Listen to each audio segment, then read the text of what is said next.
आज का मेन जो गहन विषय है, उषा दीदी से हमें उपदेश लेना है। उनका वक्तव्य, उनका स्पीच इतना मोटिवेशनल है कि कोई भी सब्जेक्ट में वो पूरा डिटेल और गहन अभ्यास से सबको बताते हैं। आप देखेंगे 2 घंटा कोई किसी को हिलने का भी मन नहीं होगा। तो मैं उषा दी का वेलकम करता हूं और हमारे माननीय चेयरमैन श्री और वाइस चेयरमैन श्री दोनों को मैं इनवाइट करता हूं उनका स्वागत करने के लिए।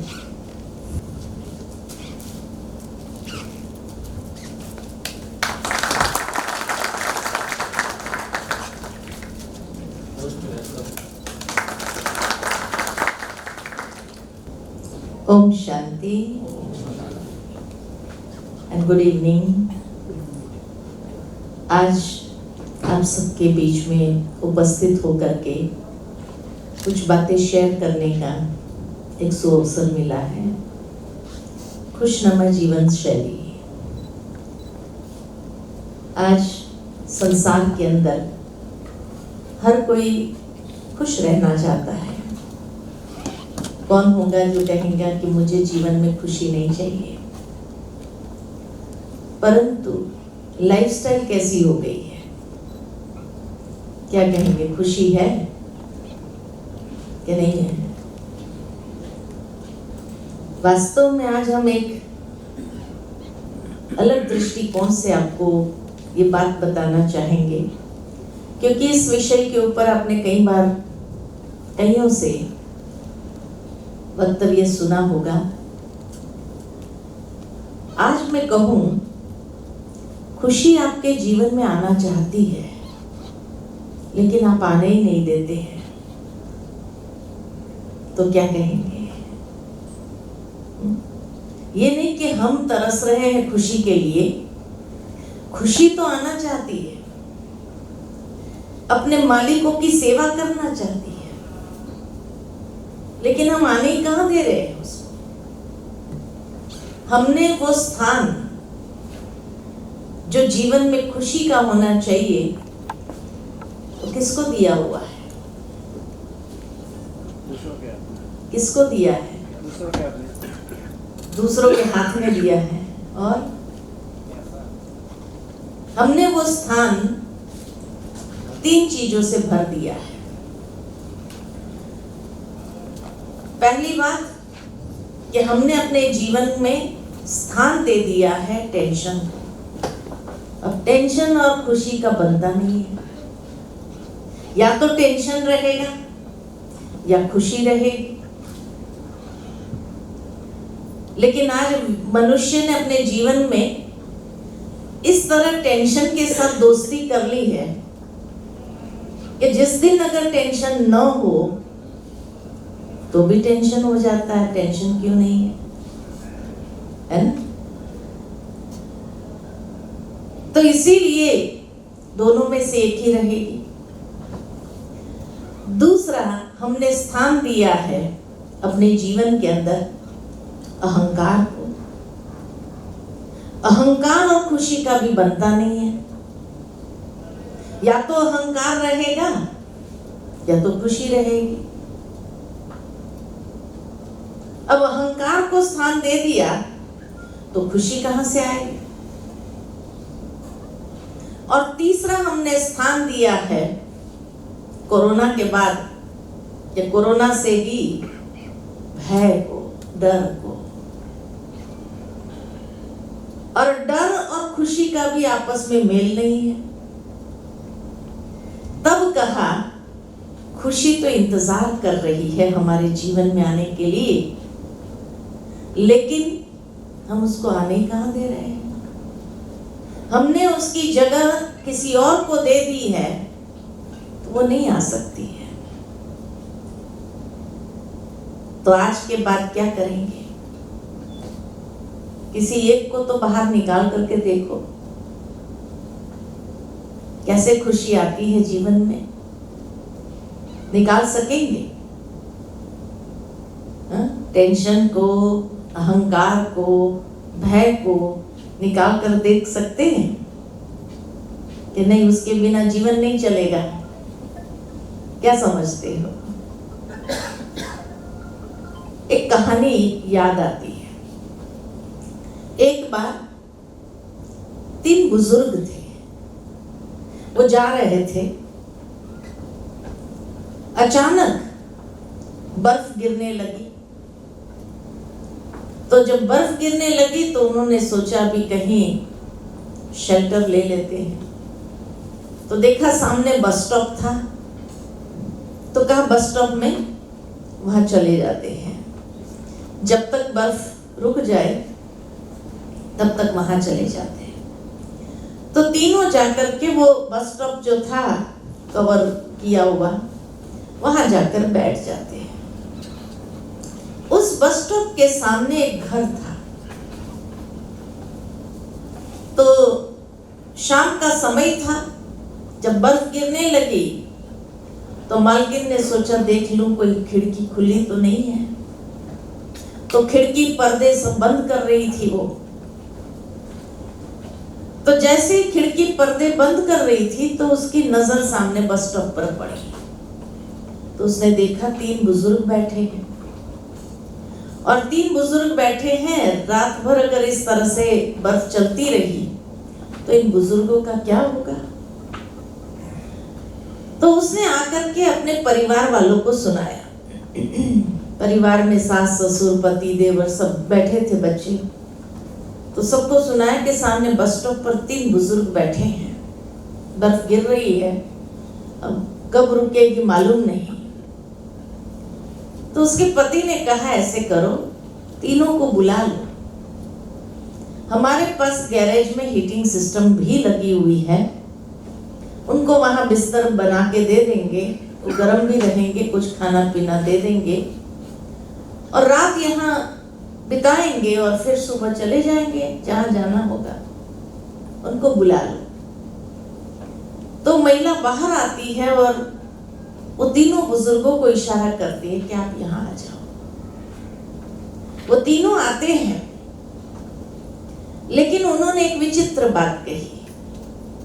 विचित्र बात ये कही, जब महिला ने कहा हमारे गराज में हीटिंग सिस्टम है, आकर के वहां रात का समय निकाल लो, जब तक ये बर्फ रुक जाए, सुबह चले जाना, आपको कुछ खाना पीना आदि चाहिए तो हम दे देंगे। तो तीनों बुजुर्ग ने कहा कि हम में से कोई एक आ सकता है, तीनों नहीं आ सकते। अब आपको चुनाव करना होगा, किसको बुलाना चाहते हैं। बड़ी विचित्र बात लगी। महिला ने पूछा आपका परिचय। तो एक ने कहा मैं स्वास्थ्य हूं, हेल्थ हूं, और मैं जहां जाता हूं वहां लोगों को हेल्थ का वरदान दे देता हूं। दूसरे ने कहा मैं वेल्थ हूं, समृद्धि हूं, जहां जाता हूं समृद्धि का वरदान दे देता हूं। और तीसरे ने कहा मैं प्रेम हूं, जहां जाता हूं मैं प्रेम का वरदान दे देता हूं।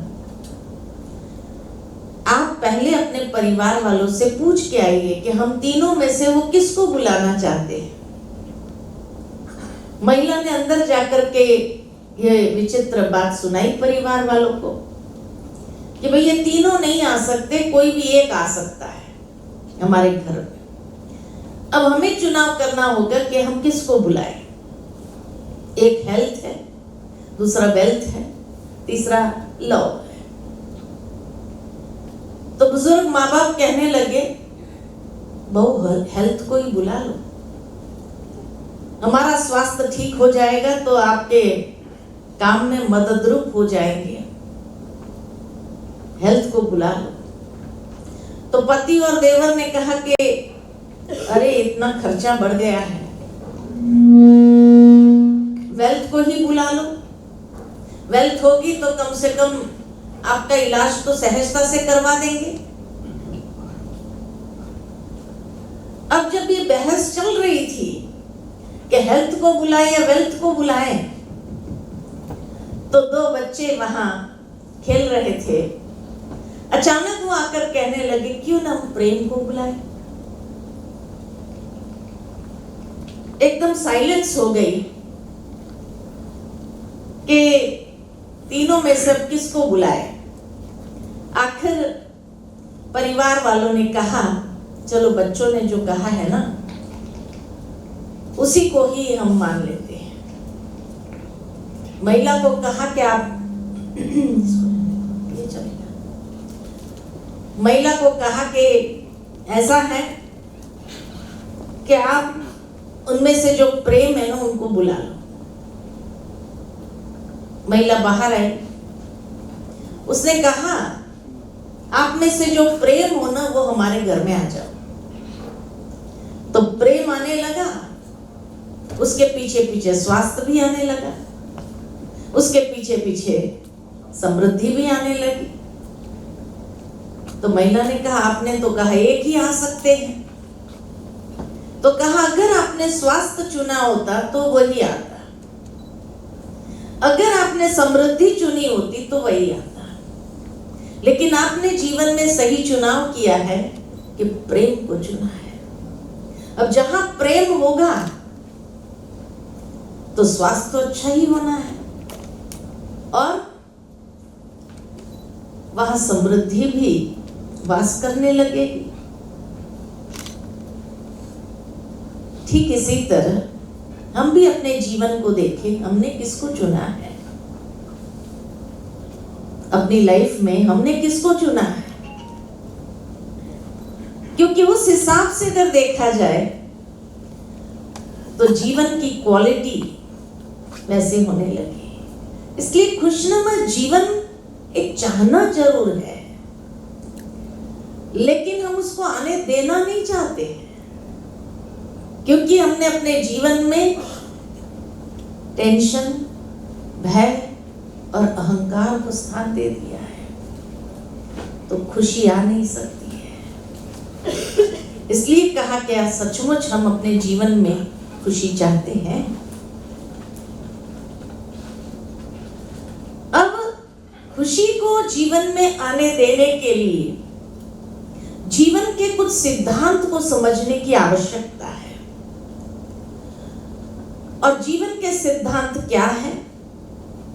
जीवन के सिद्धांत है, पहला सिद्धांत, खुशी का अनुभव करना है तो जैसा सोचोगे वैसा बनोगे, जैसा चिंतन वैसा जीवन। As you think, so you become. तो देखना है कि मेरे चिंतन की क्वालिटी क्या है। मेरे चिंतन की क्वालिटी नेगेटिव है, वेस्ट है या पॉजिटिव है? क्योंकि जहां सकारात्मकता होगी वहां खुशी होगी, जहां नेगेटिव होगा, व्यर्थ होगा, व्यर्थ विचार चलते रहेंगे, वहां खुशी नहीं रह सकती है। इसीलिए किसी साइकोलॉजिस्ट ने कहा कि मनुष्य 1 मिनट में भी कितने विचार उत्पन्न करते हैं। 1 मिनट में कम से कम 40 से 50 विचार मन के अंदर आ जाते हैं। इतना फास्ट मनुष्य का थिंकिंग प्रोसेस हो गया है आज के युग में। तभी तो स्ट्रेस होता है, एकदम विचारों का रश जो मन के अंदर होता है। तो 24 घंटे में कितना सोचते होंगे, असंख्य विचार आते हैं। एक दिन के विचारों को लिया जाए तो अधिकतर विचार कौन से होंगे? 4 प्रकार के विचार हर एक के मन में आते हैं। सबसे पहले प्रकार के विचार है पॉजिटिव, अच्छे विचार, सकारात्मक, वैल्यूज से रिलेटेड विचार। दूसरे प्रकार के विचार है आवश्यक, आज यहाँ जाना है, वहां जाना है, इसको मिलना है, ये कार्य करना है, कर्म से संबंधित विचार। तीसरे प्रकार के विचार है नेगेटिव, बुरे विचार, नकारात्मक। और चौथे प्रकार के विचार है व्यर्थ विचार, वेस्ट। पास्ट को लेकर के सोच रहे हैं, अननेसेसरी फ्यूचर की चिंता कर रहे हैं, 10 साल बाद क्या होगा। Waste thoughts, waste of time, waste of energy, waste thoughts. थोड़ा सा अगर एनालिसिस करें तो वर्तमान समय में अधिकतर मनुष्य के विचार कौन से चलते हैं? चारों में से कौन से चलते हैं? क्या कहेंगे? नेगेटिव। दूसरे नंबर पर व्यर्थ। पॉजिटिव ना के बराबर, ना के बराबर। और हमेशा देखा जाता है कि उसी व्यक्ति के पास अधिक भीड़ मिलेगी जिसके पास नेगेटिव खबर ज्यादा शेयर करने की होती है। ऑफिसों में लोग भी वहां खड़े हो जाएंगे, अच्छा फिर क्या हुआ, फिर क्या हुआ, and the story goes on and on. व्यर्थ। अगर मेजॉरिटी विचार हमारे नेगेटिव और व्यर्थ है तो जीवन की क्वालिटी क्या होगी? क्या नेगेटिव सोचने के बाद खुशी का अनुभव होगा? क्या वेस्ट सोचने के बाद खुशी का अनुभव होगा? सो अंडरस्टैंडिंग दिस प्रिंसिपल कि जैसा सोचोगे वैसा बनोगे, अगर मुझे अपने जीवन को खुशनुमा बनाना है तो सबसे पहले अपने विचारों में परिवर्तन लाने की आवश्यकता है। एक विचार बहुत कुछ बदल सकता है। एक बहुत सुंदर दृष्टांत याद आता है कि एक बार एक कुम्हार था, मिट्टी लेके आया, उसने सोचा चिलम बनाता, मिट्टी रौंदने लगा और उतने में उसकी पत्नी अंदर से बाहर आई, देखा कि कुमार मिट्टी रौंद रहा है, तो पूछा क्या बना रहे? तो कुमार ने कहा चिलम बना रहा हूं। तो पत्नी ने कहा अरे चिलम क्यों बना रहे? क्या क्यों? कहा गर्मी के दिन आ रहे हैं, सुराही बना दो। इतना बोलकर पत्नी चली गई। पति सोचने लगा कि बात तो ये ठीक कर रही है, गर्मी के दिन आ रहे हैं, सुराही बना देता हूं, लोगों को शीतल जल तो मिलेगा। तो उसने सोचा चलो सुराही बना देता हूं, फिर मिट्टी रौंदने लगा। उतने में मिट्टी से आवाज आई, अरे कुम्हार क्या कर रहा है? तो कहा सुराही बना रहा। तो मिट्टी ने कहा तू तो चिलम बना रहा था। कहा सोचा तो था लेकिन अब विचार बदल गया। तो मिट्टी कहती है तेरा तो विचार बदला, मेरी तो किस्मत ही बदल गई। चिलम बनाता था, खुद भी जलती थी, दूसरों को भी जलाती थी। अब जब सुराही बना रहा है, खुद भी शीतल रहूंगी और सबको शीतल जल प्रदान करूंगी। इसलिए एक विचार खुद की या किसी की भी किस्मत बदल सकता है, इतनी पावर है विचारों में। तब कहा कि हमारे विचारों की क्वालिटी कौन सी है और उससे हम कौन सी किस्मत बना रहे हैं, ये समझना आवश्यक है। कहीं नेगेटिव और व्यर्थ विचार से हम अपनी किस्मत को गलत दिशा तो नहीं दे रहे हैं कि खुशी के बजाय और कहीं चली जाए। तो इसलिए कहा as you think so you become, जैसा चिंतन वैसा जीवन।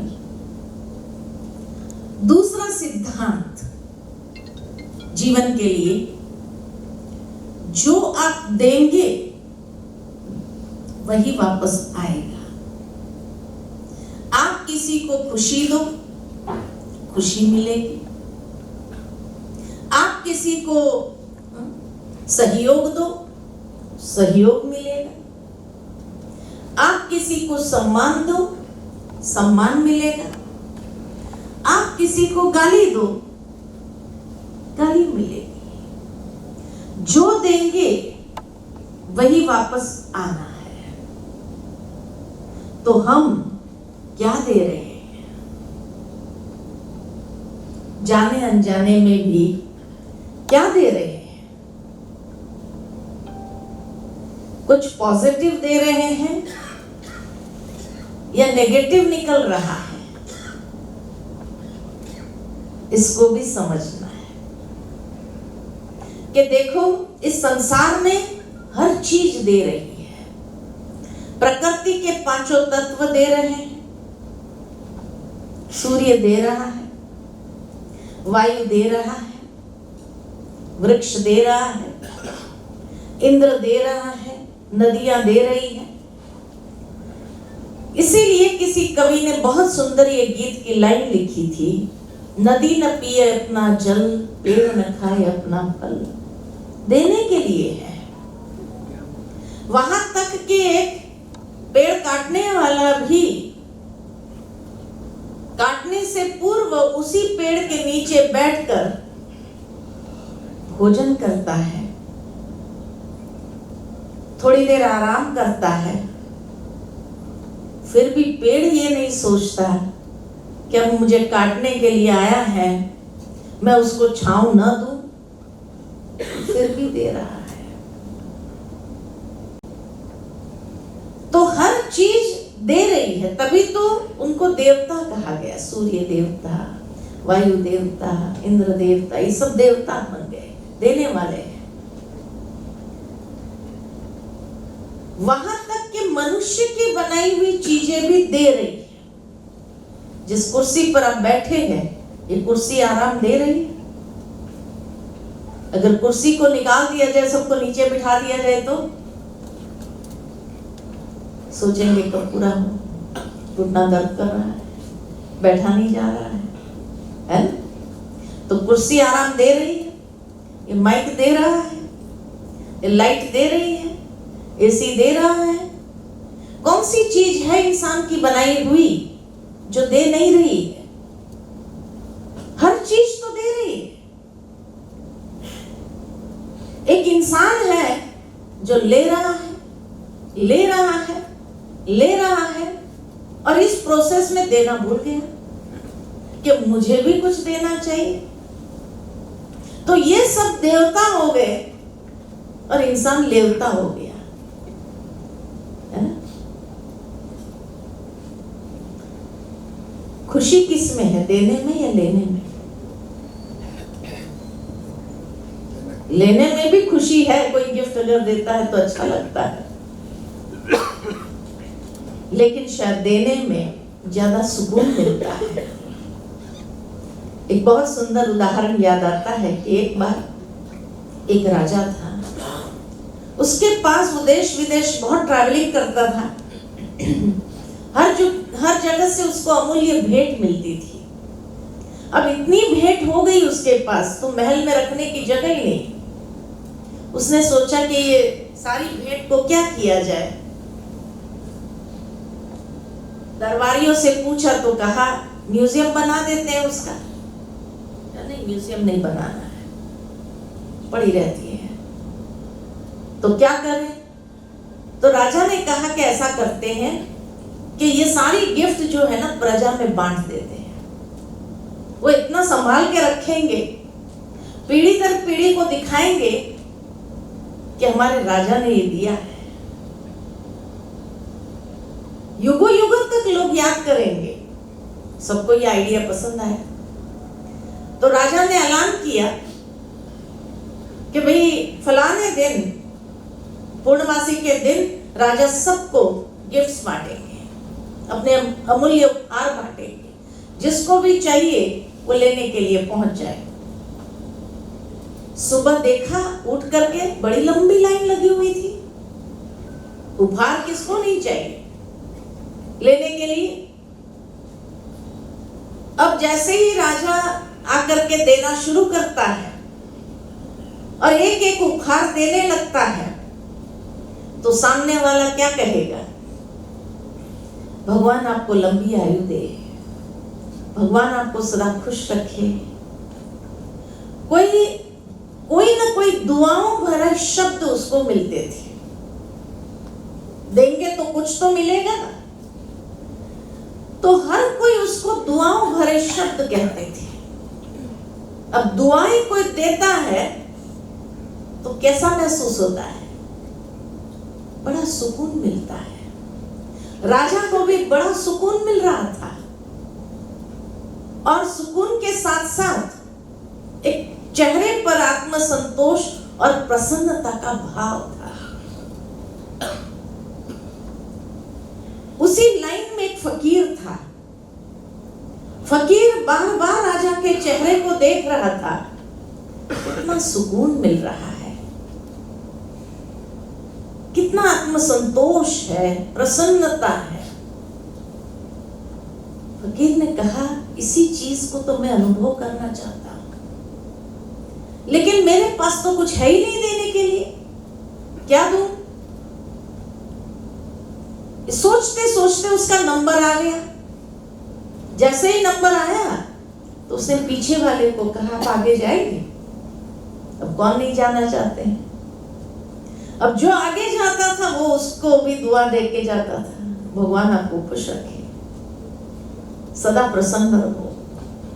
उसको बड़ा अच्छा लगने लगा कि मैं तो खाली एक टर्न ही दे रहा, उतने में मुझे वही चीज मिल रही है जो राजा को मिल रही है।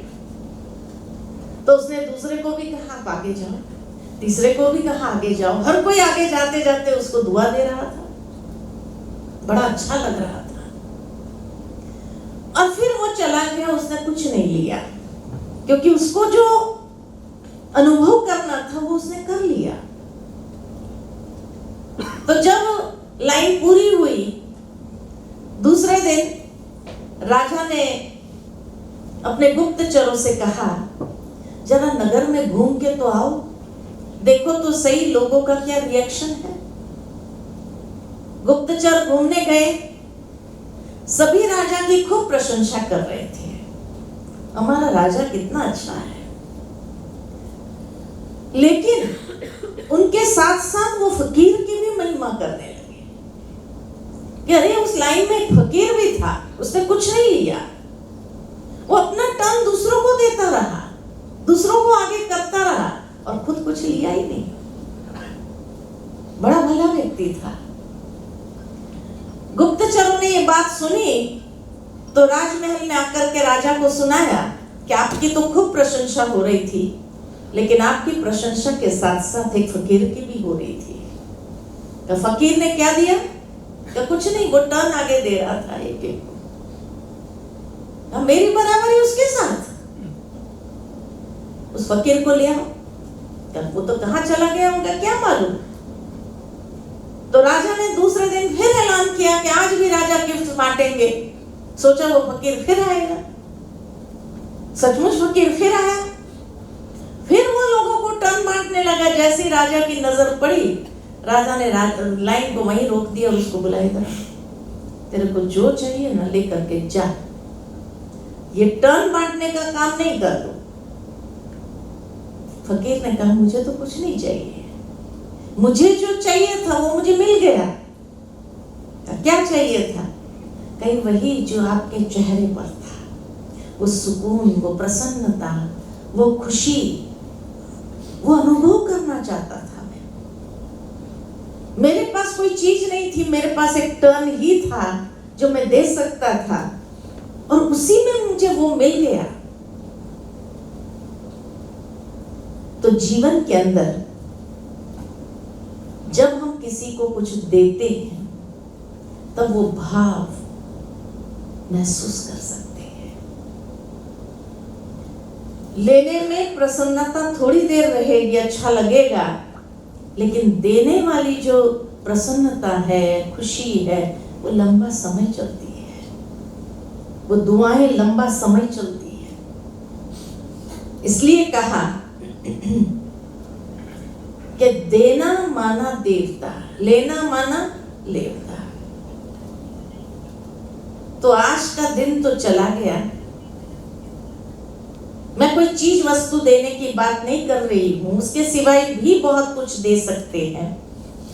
किसी को आप मोटिवेटिंग वर्ड्स कह दे, किसी को उमंग उत्साह भरे शब्द कह दो, किसी को सहयोग दे दो, किसी को खुशी दे दो, कोई अच्छी बात सुना करके। बहुत कुछ दे सकते, किसी को सम्मान दे दो, किसी को दुआएं दे दो, किसी को शुभ भावना शुभकामना दे दो, बहुत कुछ दे सकते हैं। कल एक दिन ट्रायल कर सकेंगे क्या? कल का दिन एक दिन ट्रायल कर सकते हैं? कुछ ना कुछ देना है। एक दिन का जो देवता बन सकते हैं, जरा हाथ तो खड़ा करो। एक दिन का देवता, कल का दिन, बस। क्या एक दूसरे को देख करके हाथ उठा, अपने पर कॉन्फिडेंस होना चाहिए। और इस तरफ वाले कोई नहीं, देवता कोई नहीं बनेंगे।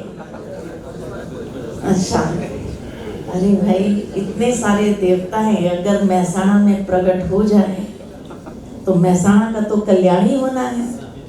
हाँ?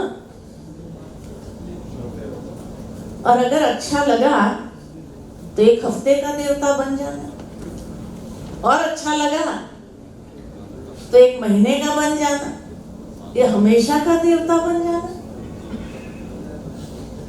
तो इसलिए कहा खुशी तो आना चाहती है, बस हम उसको आने नहीं देना, या कैसे उसको अनुभव करना है ये तरीका नहीं जानते। तो पहला सिद्धांत बताया, जैसा सोचोगे वैसा बनोगे, जैसा चिंतन वैसा जीवन। दूसरा सिद्धांत, जो देंगे वही वापस आएगा। देना शुरू करो, बहुत कुछ दे सकते हैं। और जब आप देना शुरू करेंगे ना, बहुत खुशी, बहुत सुकून मिलेगा लाइफ में। अनुभव करके देखो, टेंशन को गायब कर देगा, डर को, अहंकार को समाप्त कर देगा, और आपका वो रिक्त स्थान खुशियों से भर जाएगा। चाहेंगे? चाहेंगे? तीसरी बात, क्या आज मनुष्य बहुत उलझे हुए हैं। किसमें उलझे हैं? चैलेंजेस में। अनेक चुनौतियों का सामना करना पड़ता है, अनेक परिस्थितियों में, समस्याओं में उलझे हुए हैं। और इसीलिए भी खुशी कोसों दूर भाग जाती है। उलझने के बजाय हर चीज में कुछ न कुछ पॉजिटिव सोचा जाए। एक बार मेरी बातचीत हो रही थी एक डॉक्टर साहब से, कहने लगे कि जीवन में उतार चढ़ाव आना स्वाभाविक है। मैंने कहा जरूर स्वाभाविक है। तो कहा जब ये उतार चढ़ाव आते हैं ना, हम यही सोचते हैं कि जैसे हम लोगों का ईसीजी निकालते हैं, तो ईसीजी में ग्राफ कैसा आता है? अप एंड डाउन आता है ना? अगर सीधी लाइन आ गई तो लाइफ में ये उतार चढ़ाव आना माना व्यक्ति जिंदा है। पॉजिटिव, कितना पॉजिटिव दृष्टिकोण है कि ये उतार चढ़ाव आना ये भी बताता है, संकेत देता है कि इंसान जिंदा है। अगर लाइफ में ये प्रॉब्लम्स, चुनौती आए ही नहीं, सीधी लाइन हो जाए, तो क्या हो जाएंगे? खत्म हो जाएंगे। इसलिए कुदरत ने हर चीज बड़ी सोच समझ करके बनाई है। ये उतार चढ़ाव आना भी कहीं न कहीं हमें निखारता है, कहीं न कहीं हमें पॉलिश करता है, हमारी कैपेबिलिटीज को, हमारी क्षमता को, हमारे अंदर जो पोटेंशियल है उसको पॉलिश करता है, उसको बाहर ले आता है। जब इस दृष्टिकोण से देखेंगे तो बहुत सुंदर अनुभव होगा। इसलिए उलझो नहीं, लेकिन उसमें भी पॉजिटिव सोच करके उसको हैंडल करो, अपने आप को हैंडल करो उसको। चौथी बात, किसमें उलझे हुए हैं? किसमें उलझे हैं? इंसानों के साथ। अब इंसानों के साथ उलझेंगे तो क्या होगा, क्या मिलेगा? इसलिए कहा जाता है इंसानों से उलझो नहीं। जो व्यक्ति सुलझा हुआ होगा ना, तो अपना मार्ग निकाल लेगा। उलझने जाएंगे ना, बहुत कठिन होगा, लाइफ बहुत कॉम्प्लिकेटेड हो जाए और खुशी तो कहां ना कहां गायब हो जाए। इसलिए सदा सुखी होना है तो इंसानों से भी उलझो नहीं। सुलझे हुए बन करके अपना रास्ता निकालो। सुलझे हुए कैसे बनेंगे? सुलझे हुए कैसे बनेंगे? आध्यात्मिकता से। आध्यात्मिकता वो स्रोत है जहां से हमें पॉजिटिव मिलता है। आपके पास कई बार कई लोग सुबह सुबह गुड मॉर्निंग मैसेजेस भेजते होंगे, आते हैं व्हाट्सएप मैसेजेस। अगर आप उस मैसेज को बहुत ध्यान से अगर पढ़ेंगे तो वो मैसेज स्पिरिचुअल मैसेज ही होगा।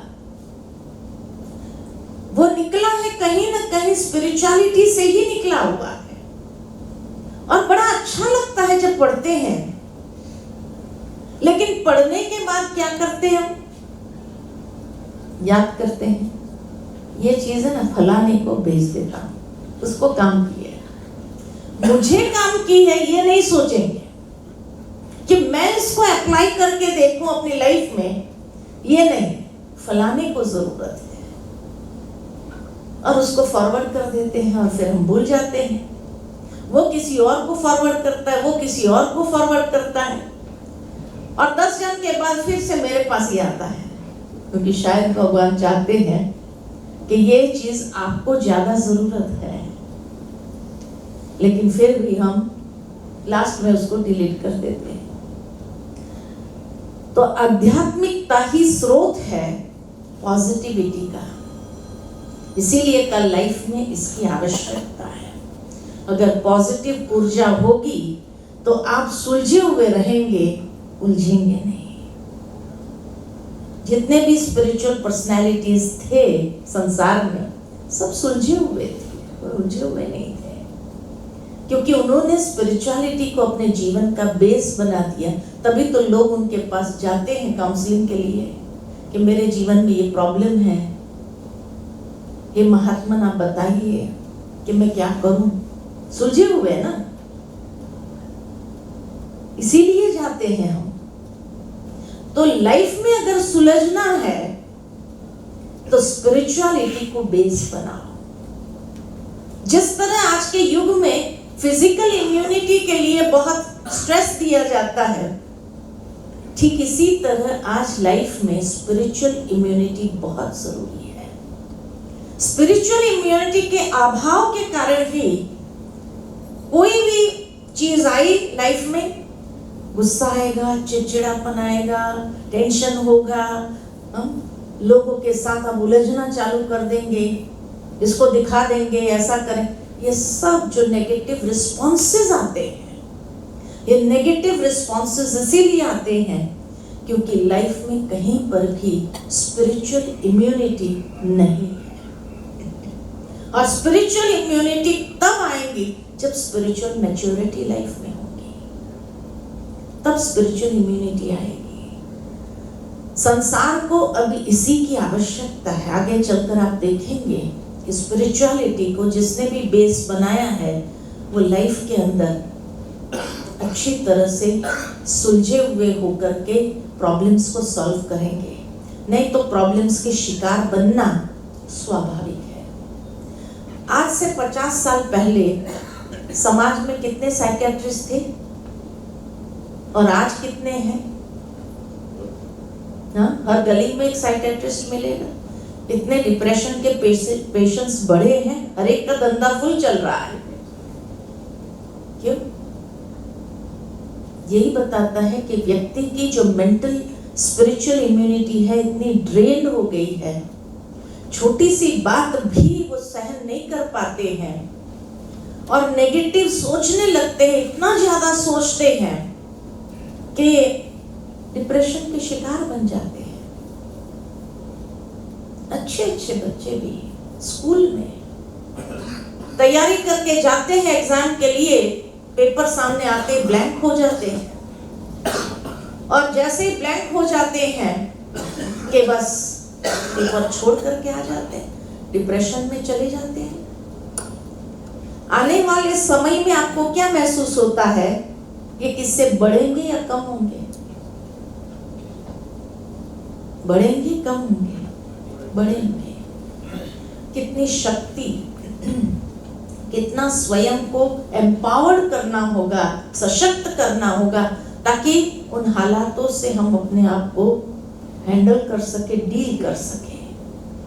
इसलिए कहा उलझने के बजाय जो सॉल्यूशन है उसको हम जीवन के अंदर एक्सेप्ट कर लें। और लास्टली एक चीज बताना चाहूंगी, और किसमें उलझे हुए हैं? और किसमें उलझे हुए हैं? आजकल हर एक के हाथ में एक खिलौना आ गया है जिसमें बहुत उलझे रहते हैं। सारा दिन लगे रहेंगे, क्या है मालूम नहीं, लेकिन उसमें इतने उलझे हुए हैं। घर में अगर 4 मेंबर होंगे, चारों ही अपने उसमें ही आपस में बातचीत नहीं होती है। अगर बातचीत करनी है, रूम में चले गए, बातचीत करनी है, कोई मैसेज भूल गए तो व्हाट्सएप करेंगे। घर में ये नहीं कमरे से बाहर निकल करके बात कर ले। ये लाइफ हो गई है। कैसी लाइफ बना दी है। एक बार हम कहीं गए थे, बहुत सुंदर, वहां पर उस घर के बाहर उन्होंने लिखा था वाईफाई जोन। तो मुझे बड़ी आश्चर्य लगा कि इसका मतलब यहाँ हमारे से कोई बात करने वाला नहीं है। वाईफाई जोन लगाया है, हर कोई अपने मोबाइल में ही लगा होगा, फुल स्पीड मिल रही होगी। तो जो भाई मैं और ये साथ थे वो कहने लगे नहीं नहीं आप चलो तो सही, देखो तो सही, बहुत अच्छा लगेगा आपको। मैंने कहा लोग मोबाइल में लगे होंगे, उसमें क्या अच्छा लगेगा? क्या नहीं चलो तो सही। अंदर गए तो मीनिंग लिखा था वाईफाई का, विदाउट इंटरनेट फैमिली इंटरेक्शन। वहां एक बॉक्स रखा था, मोबाइल वहां जमा करना होता था और फिर अंदर जाना होता था। मैंने कहा ये वाईफाई जोन ठीक है।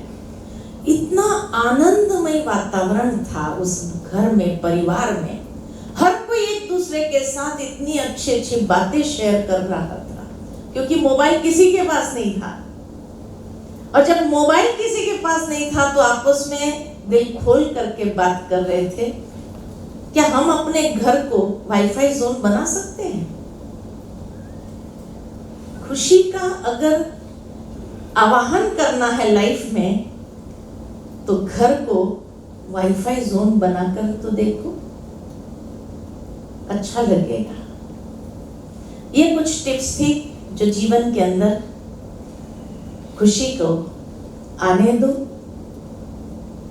अब खुशी जब आएगी तो कई चीजें आपकी लाइफ से समाप्त हो जाएगी। डर भाग जाएगा, अभिमान भाग जाएगा और जीवन के अंदर टेंशन समाप्त हो जाएगा। बहुत अच्छा फील करेंगे आप, लाइफ की क्वालिटी चेंज हो जाएगी, बहुत सुंदर क्वालिटी ऑफ लाइफ हो जाएगी।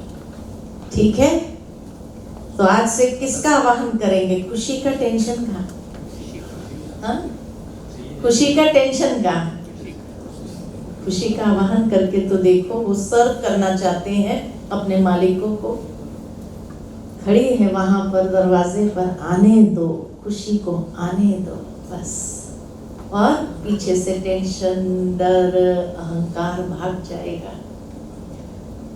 ऐसी खुशी भरी जीवन आप सबको बहुत बहुत मुबारक हो। इन्हीं शब्दों के साथ वाणी को विराम देती हूँ। ओम शांति। आज बहुत ही अच्छी बात दीदी ने बताई, और जो देने की बात बताई कि कुछ तो दो। लेना तो सबको आता है, देना जब आता है तब सबको एक प्रतिज्ञा लेनी पड़ती है कि मुझे देना है। आज मेरे मैनेजर बैठे, एटलीस्ट एक एक कोई जरूरियात वाले गरीब को लोन दे दो, उसका धंधा चल जाएगा, वो भी एक देना है।